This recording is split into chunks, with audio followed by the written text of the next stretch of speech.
Ms. Giffords. Thank you, Mr. Chairman, and Secretary Johnson and Secretary Jacobson. I mentioned in my opening comments about living on a border and being part of a border district and the part that is most heavily trafficked. And again, I can't emphasize enough my concern to the people that live in my community. And thank you, Mr. Chairman, for working with us to try to come up with better solutions.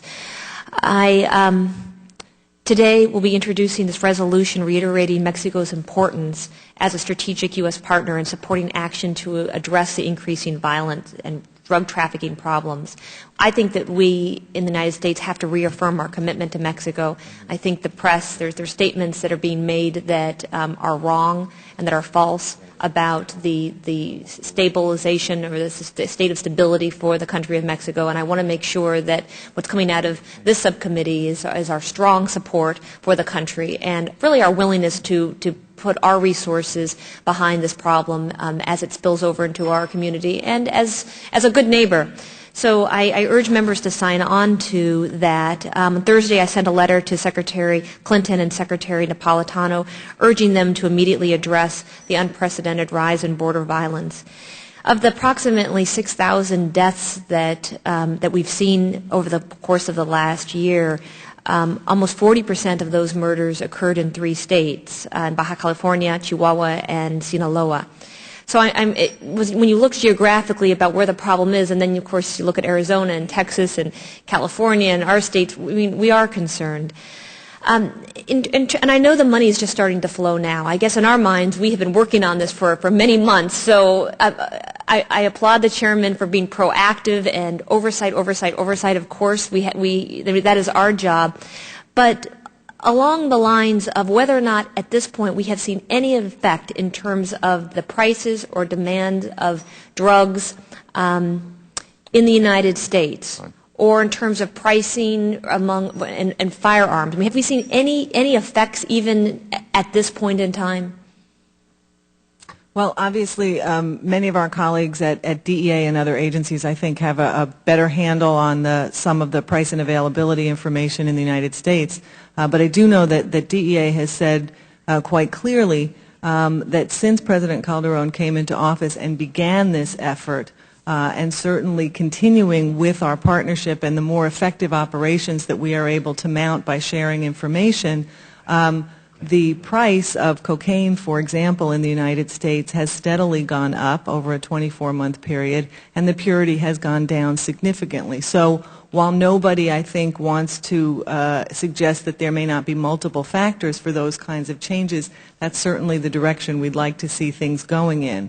In terms of weaponry, I'm afraid I don't have any information on that, and we can certainly try and get you some from ATF and others. But we really do believe that things like record amounts of operations in Mexico in 2007 and 2008, record amounts of seizures of both drugs and bulk cash, for example, were the result of increasing ability to work together. So in that respect, as I say, I think Merida is beginning to bear fruit, although particular pieces of equipment may not be utilized by the Mexicans, and we hope that we will have significantly more data on that impact as the months go forward. Okay. I brought up this issue last year, the killing of the journalists. I believe that 30 journalists have been killed over the past 6 years in Mexico.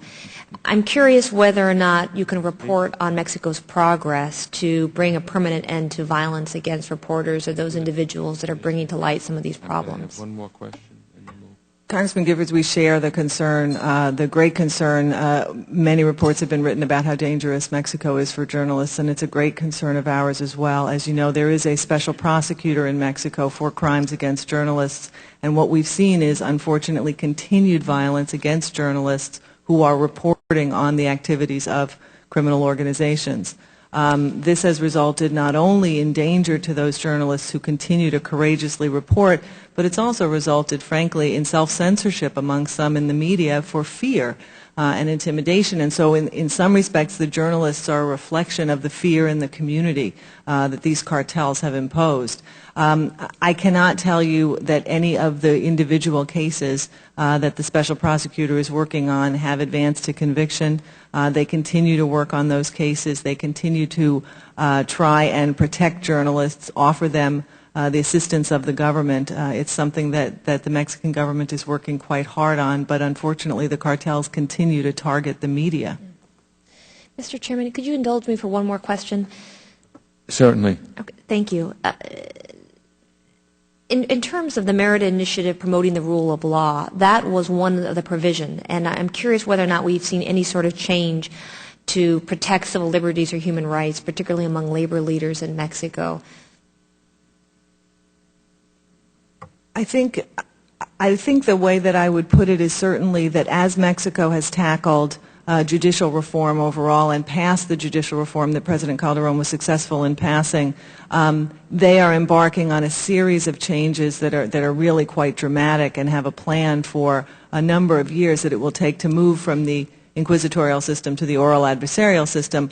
And one of the most important of those is the ability to resolve disputes not always going to court, the ability to use witnesses who are protected and will be able to testify and not therefore rely solely on confessions, which unfortunately can lead to increased human rights abuses. Mexico is just at the beginning of implementing those procedures. So in terms of the judicial reform, I think that it will take some time. Certainly the Calderon administration has been vocal in its adherence to human rights standards, its expectation that that will be the case among its forces. There are new and greatly expanded human rights training courses for prosecutors, for police officers as part of their recruitment and training.